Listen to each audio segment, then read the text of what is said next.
So it's my pleasure to welcome you to the second interview for the Psychosocial Oncology Training Academy modules. And our goal is to allow breast cancer survivors to talk about their experience and to use that to inform mental health professionals about how to better work with women who are either experiencing the breast cancer journey or in a survivorship phase. My name is Dr. Diane Tucker. I'm a psychologist on the faculty at UAB, and I also work with the Palliative and Supportive Care Clinic.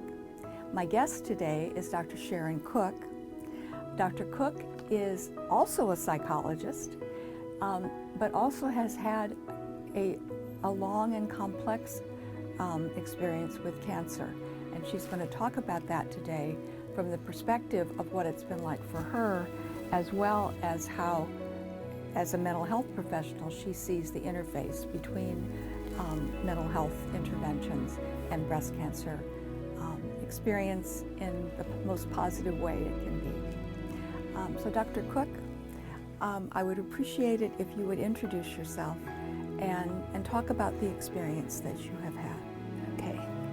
I'm Sharon Cook. I live in Blount County, Oaks Fork.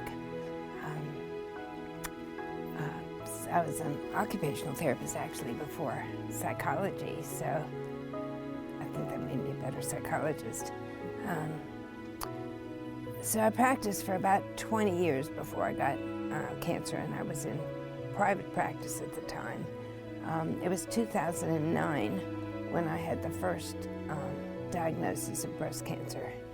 And of course, it was a surprise.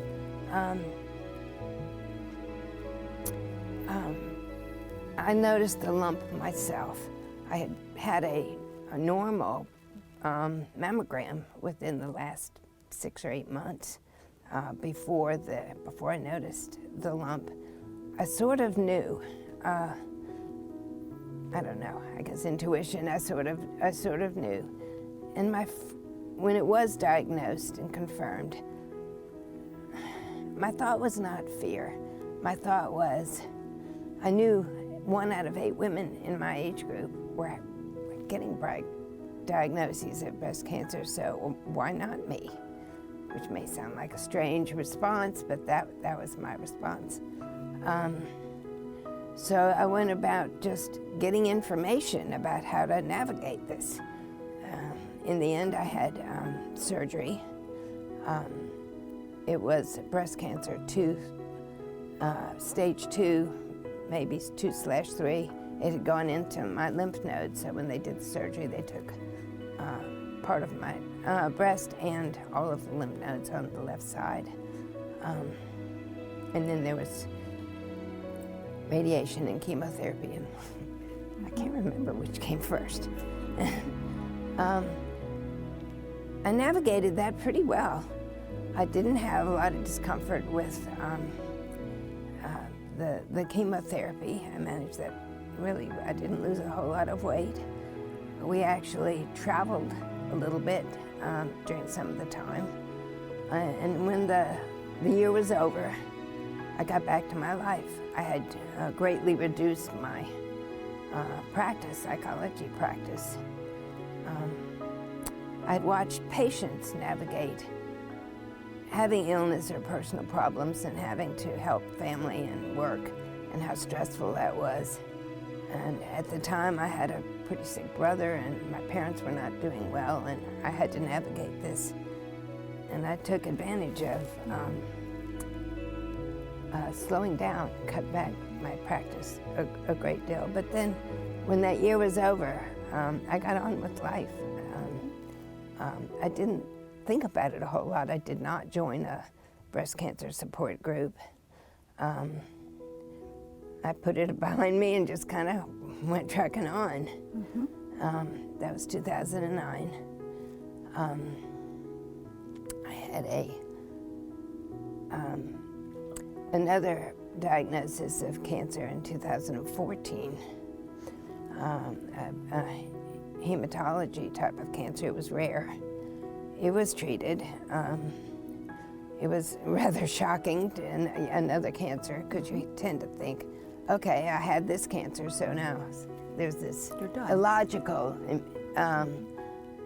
feeling that, okay, that's what I'm going to have to bear. I'm not going to have another.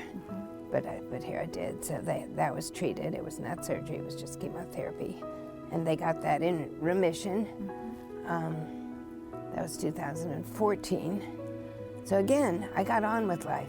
I didn't think about, I didn't consider myself a survivor that much unless it came up. I can't say that at this point anything had changed me as a person or spiritually. I did have a good attitude of getting on with life and keeping myself immersed in life. But then, 2014, no, 2018, forgive me. And we had just been in the Galapagos Islands snorkeling and hiking, and I was at the leader of the pack, and I was doing great. When we came home, I noticed I had a dry cough, and I couldn't get rid of it, and several doctors couldn't get rid of it. Ultimately, it's diagnosed as the breast cancer had come back and metastasized to the lining of my lungs. Now, this was shocking, and this was a life-change experience. So there was a little bit of surgery to get the fluid out of my lungs, and then there was chemotherapy every 3 weeks indefinitely. It was rather harsh. It wasn't harsh when I took it, but I developed diarrhea that kind of lasted for 2 years. And that was, in general, weakness and fatigue. And so this started to change my life. In what ways? Well, I couldn't do a lot of the things. I had weakness. I remember I was doing a lot of volunteer work, and my friends would show up to help me. They knew if we had to climb somewhere or do something, I needed help physically. A lot of fatigue. I wasn't myself. And maybe it's a nice time to talk about an attitude shift, because as my ability to do things, think through things, my energy level all dropped. I started to think on the outside, I'm not me anymore. And then I heard myself say that. And I heard how wrong that was. And I was able to say, I am me. I am still me. Now, I was doing some meditation and reading some Thich Nhat Hanh, and the other one about now that's popular. The Power of Now? The Power of Now, yes. So I was very much into the idea that our thoughts are not who we are. And this was a great revelation, because throughout all this now, no matter what happens, I don't identify a limitation as being me, as being deeply affecting who I am as a human being. I know who I am, and that doesn't change. And how did you get to that place? Well, those books, that was important. Maybe one of the most important things. It's part of my attitude is when you get cancer, you kind of have three choices emotionally. You can be afraid, you can be angry, or you can settle into accepting it and doing the best you can with what you have. And the third was my choice. And I can remember telling clients that with different problems they had in life, those three choices. So I needed to apply it to myself. So, yeah. So I was looking for ways to adjust And I totally believe that having a healthy, optimistic attitude, just an ability to enjoy my days, was critical. I don't think there have been any studies that have said that will prolong your life with cancer, but it will certainly make your life as you live through each day with cancer much better.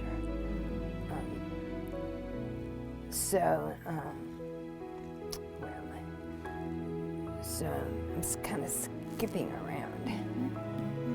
So it sounds like after the diagnosis of the metastasized cancer, that was a real, it shook your sense of who you were. Yes. And required a pretty effortful shift to a different perspective. Yes. And with your background as a psychologist and just who you are, it sounds like you were able to do that largely on your own.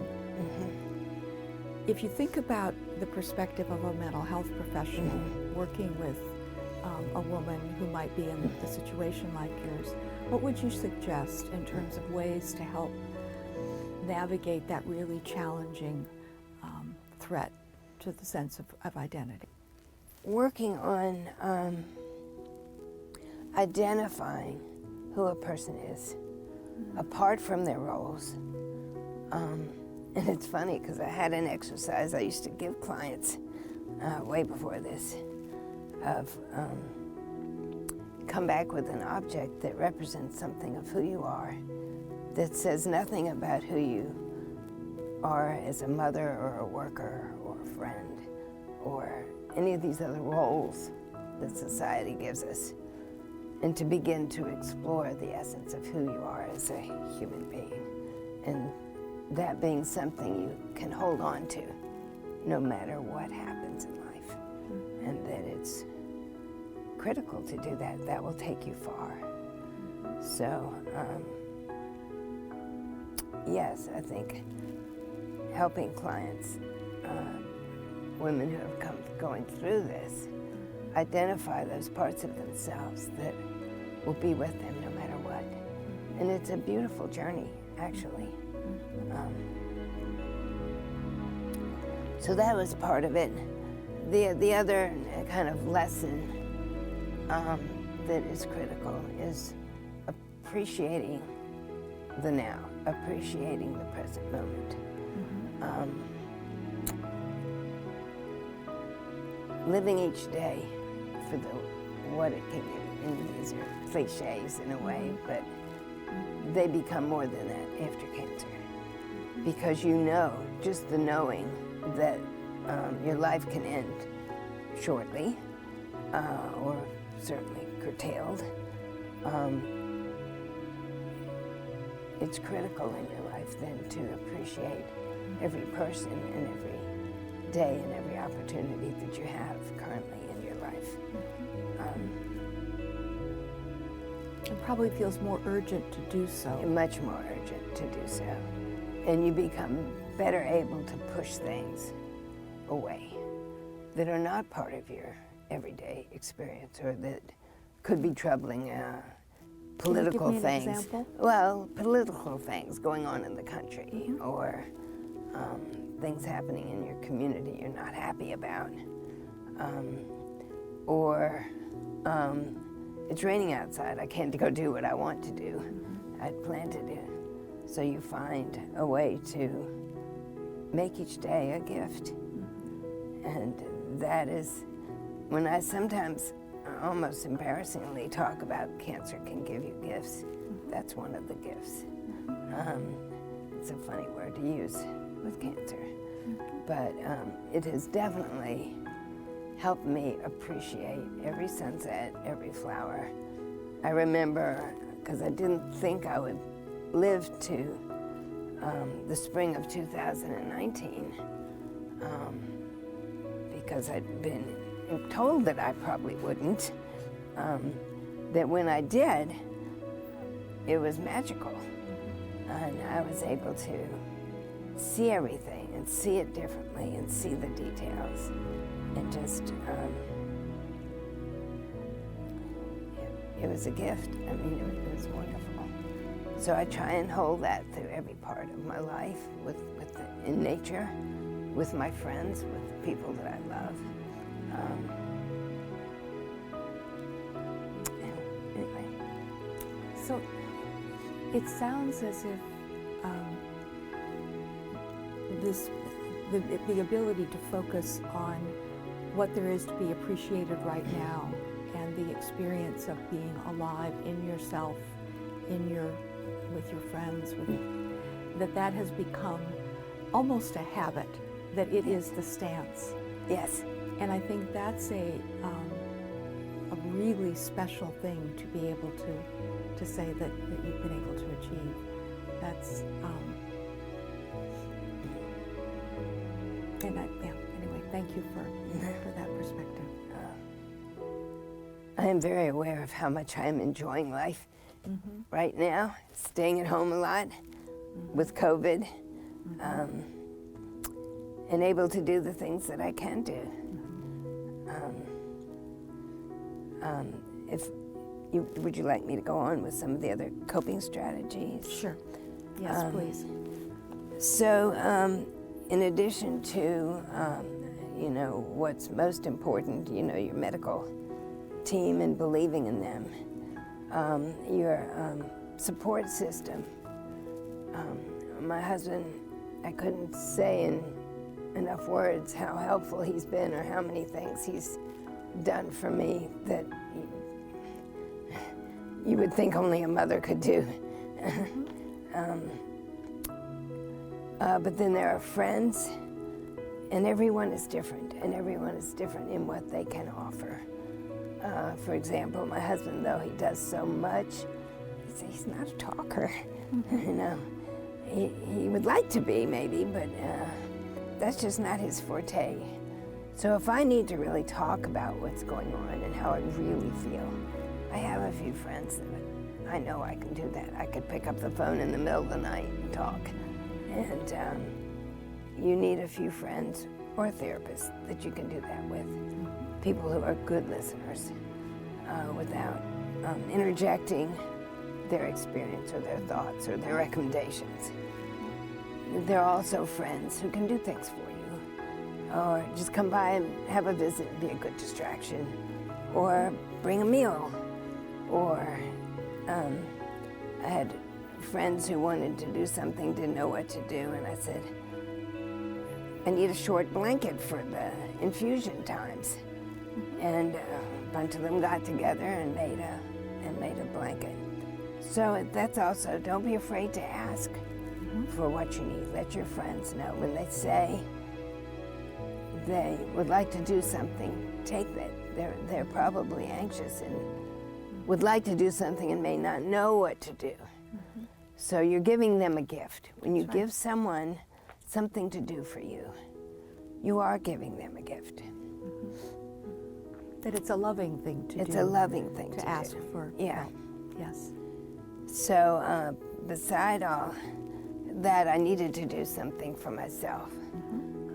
I'd say besides the attitude stuff, which I think is critical. So I've always kind of dabbled in art. So I started making mandalas. I had bought a book on how to make mandalas really to use for clients, maybe 10 years before that, and put it on the shelf and never used it. Well, I pulled it out.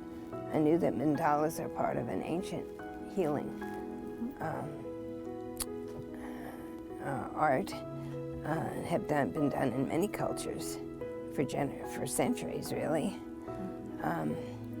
So I started doing that, and it was a way to relax. It was a way to calm my mind. It was a way to feel balanced.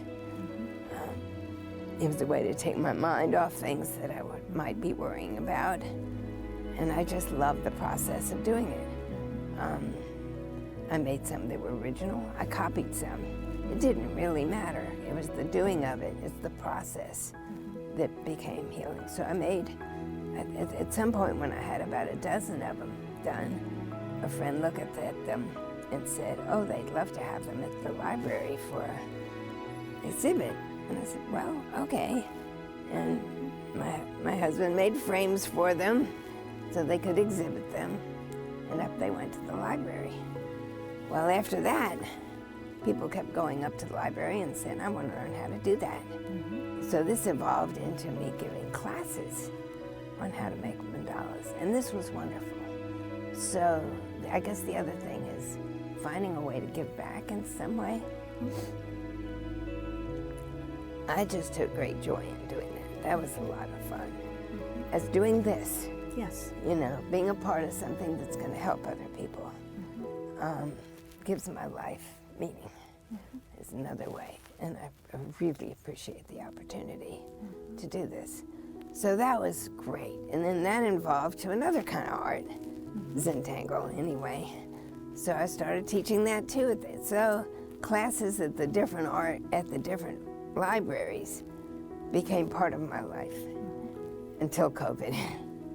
And that is so, yeah, finding a way to give back in whatever way that just falls in your lap, really, feels good and gets your mind off of it.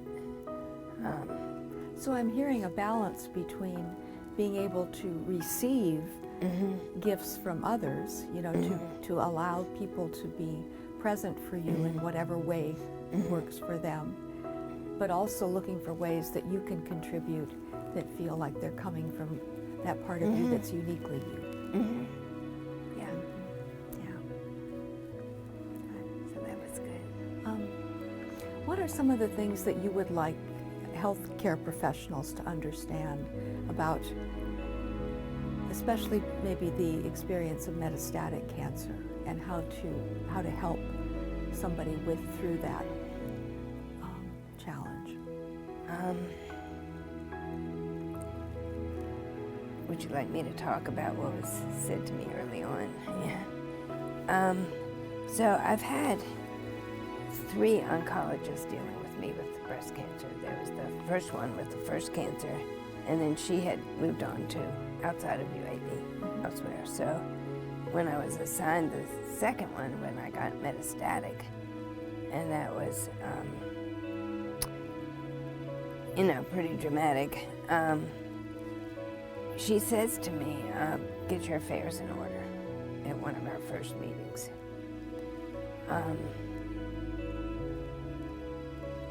And I've thought about this since we've talked about this.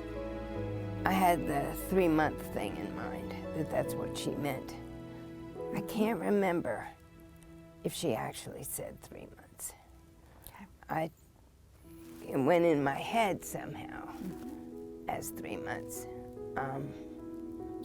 That's a pretty shocking thing to hear, you know. And, you know, Steve and I are pretty organized, so we had a lot of things already in order. I did do a lot of other things to get in order. You know, at that time we're in COVID, so I got a video memorial organized with someone to lead it and a list of names of who to call, and I'm part of a burial society and we have everything arranged. We do it all ourselves. We do the whole burial ourselves. At the time, I actually was one of the managers, directors. Well, I was so organized in getting everything, this is almost funny, set up so they would know what to do. They took it as it was imminent, and, you know, they needed to get their shovels ready. So I had to tell them I was just letting them know what would be needed, but it was not that imminent. Anyway.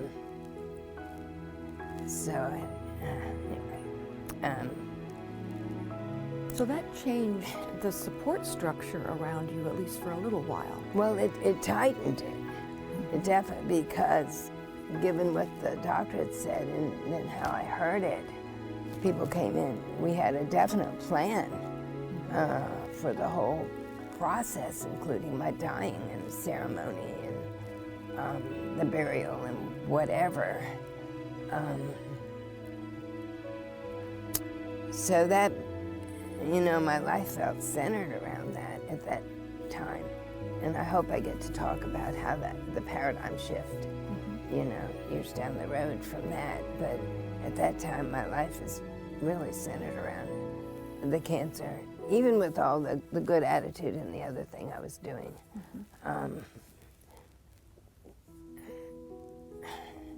I lose my train of thought easily. It's another cancer thing.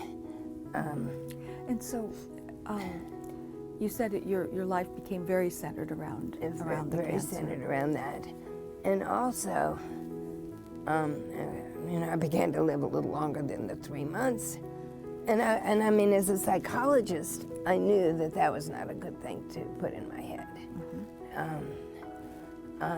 So I struggled with that, trying not to believe it. So there's this internal thing of, I don't need to take those words and have them drive me, and a part of me that is beginning to set my life in 3-month partials. So I'll give you, for example, you know, having the seeds for the garden next year, but thinking I'm not gonna, kind of believing I'm not gonna see the flowers come up. Not being willing to start something new art-wise because I'm not going to have a chance to really learn it or do it or whatever. So it was limiting. Now, I tried twice to talk to this doctor, oncologist. As a psychologist, as a helping colleague, which she didn't see me that way, you know, that there would be a better way to say things like that. I mean, it's always good to say it's good to have your affairs and stuff in order. You know, we don't know how long you will live. It could be 2 months. It could be 3 months. It could be 3 years. It could be 10 years. You need to be prepared, but you need to have hope that it could be longer. I think that's a much better way to say something like that. So maybe how healthcare professionals and therapists talk to their patients and have them kind of be a little forceful about not accepting a statement like that and coming back. Now, I have to say, I tried twice to talk to this oncologist, and she was adamant. You know, her belief was being straightforward and honest and to the point, and I could not change her mind. Now, as things happened, she had to retire because of health reasons, and I now have my third oncologist who is on board, I think, with how I feel, and I don't think she would say that to me. But it is limiting. You know, here I was, I think I have, you know, the ability to get past what people say to me and not let words influence me that strongly, but I can see how in subtle and not so subtle ways it did. And so a mental health professional might need to be working with a client to help them figure out how to frame what they've been told, Yes. and check it and move on in a positive way. Yes. You know, it's wonderful to have a good working relationship with your oncologist. I mean, you need it. You very much need this person and to feel that they're on your side. But it's hard to talk to them and tell them you feel differently about something they say. It would be great to have them listen.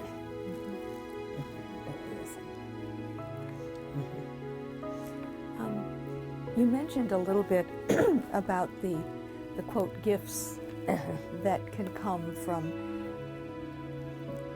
the real personal challenge of having so much of the premise of your life upended by cancer, and in your case, multiple times. You know, so the first couple times you were very resilient, and then the resilience was harder to achieve when the metastatic diagnosis came. I'd say it was different. Okay. Not harder to achieve, because in the earlier times I didn't make a spiritual jump. Okay. Okay. I think I'm resilient now. How I don't really understand how I'm negotiating this as well as I am. I can think of other problems in my much younger life. I don't think I negotiated as well emotionally. I don't think I had the resilience. So it's a different kind. You know, earlier I just kind of got on with my life, put up blinders to the cancer part, and just kept seeing myself as the strong, capable woman who can do things, you know, that I had been before. It was the metastatic that really said, no, things have to change. And so they changed inside more. And then, you know, then a year later, I get the diagnosis of multiple myeloma, which was another very difficult cancer, which I'm doing well. And so I asked him, and my husband and I were talking on the ways up about the attitude change and about whether it prolongs your life. And I said, I don't think the studies have been done then, and you probably know better than me, of whether having a good attitude will actually prolong your life, I mean, medically.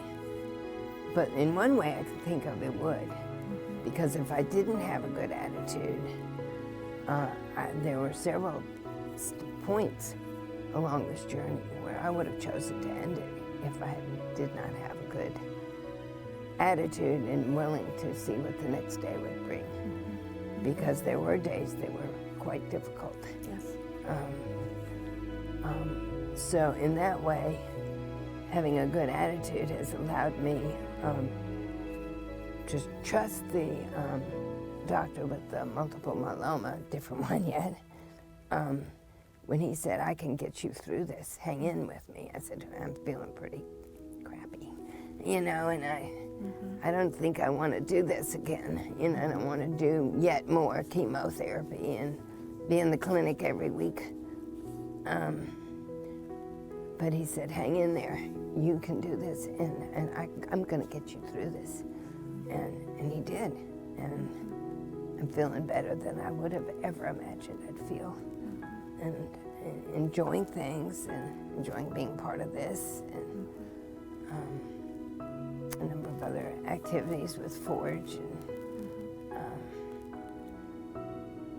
and I lost track of your question. Yeah.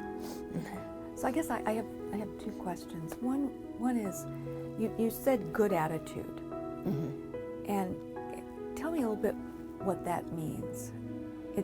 One of the things I might be hearing is almost a curiosity about what the next day is going to bring, and a willingness to engage whatever the next day brings. Yes. But what else is entailed there?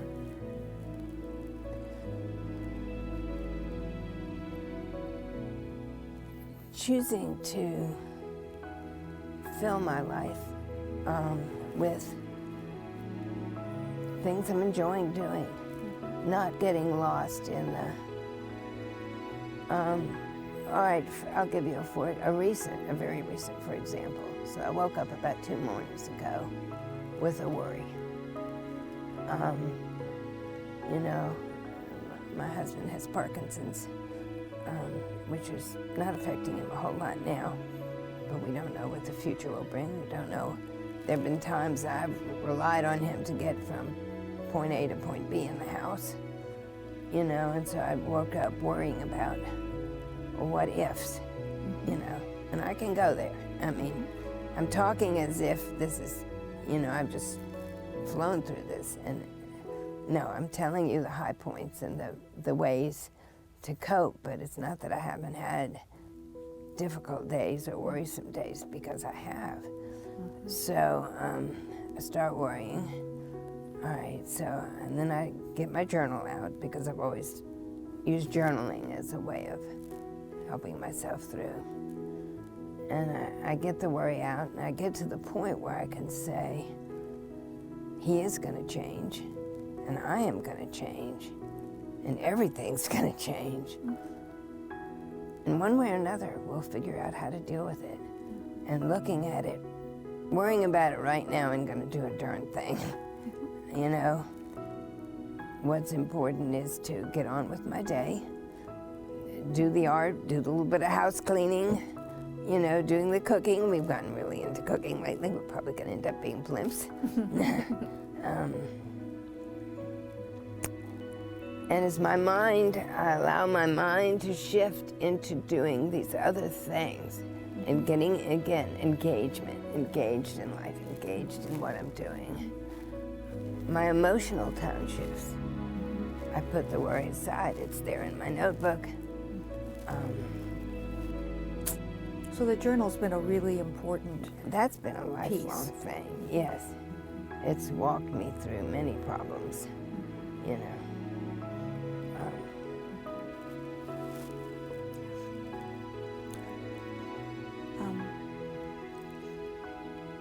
Any other things you wanted to talk about? I think we've covered a lot. We've covered a lot. Yeah. I'm very appreciative to you for sharing the long journey that you've had to figure out how to remain yourself and keep track of that in the context of a lot of things you couldn't control in terms of your health. And you found a sense of control by being able to decide how you're going to respond to the things that happen to you and around you. Yes. So, Yeah. so we've said it's a very conscious choice that everybody can make, but people sometimes don't realize they have that choice. Yeah. And so I think as a mental health professional working with folks to get them to the place that you have been able to forge for yourself, I think that, helping them see that, those choices. Yeah. Okay, good. Thank you very much. It's been a pleasure. Yes. Yeah.